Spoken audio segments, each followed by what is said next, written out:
matrimony storytelling, but I'm single because dating was just never really a priority for me. When I was in school, I was focused on my studies. Since school, I've been married to my job, but recently I've been trying to make a bit more time. Been trying with the online dating because that's how it seems to go these days. But as you may know, that can be a second job. Some of these guys sound really great on paper, right? Like their profiles read very well. And then you meet them, make time to meet them, and they say things like, "Oh my God, your English is amazing!" And also things just completely unsolicitedly decide that they're going to explain to me my job, my culture, and my own parents. Just unprovoked, decide they're going to explain this to me. So when it goes that well, you really, really appreciate having made the time for these things, right? Because after work, like my time is limited. I barely have the time to spend with the people I've already decided I want in my life. So wouldn't it be great if there was a better way to screen potential dates before you actually make the time for it? And in a somewhat purely hypothetical sense, the answer to that seems to be arranged marriage. Not just as an academic exercise, right? Like your parents want you to be happy. They want you to get married, especially if they're Indian parents, right? They want you to be married. But they're the ones who go and, they put in the effort to, find the guy, vet him, his family. It's through that whole network of Indian people, you know this person, that person, they all know each other, right? So, but really it seems like it should be a, nice way, because all you need to do then, you just need to meet the guys that actually make the cut. They do all of that screening for you.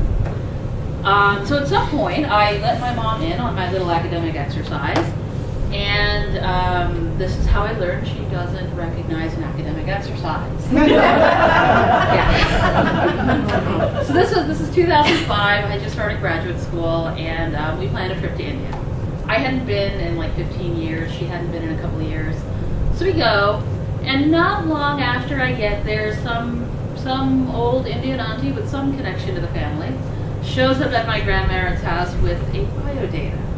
So for those of you who may not know, biodata it's basically a resume, but it's for matchmaking purposes, right? So it's got some information on you, your school, your career, but then it goes on to talk about your family. What does your mother do? What does your father do? What does the family do? And this and that, and where exactly are they from? Because that's all important in the way that they sort of screen people.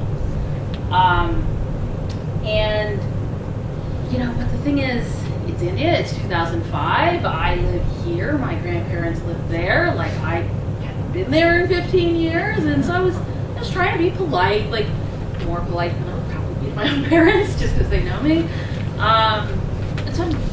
So I take the biodata from this lady, because she's pushing it on me, and I said, I'll give this to my mom when she comes back. Oh, why can't you look at it?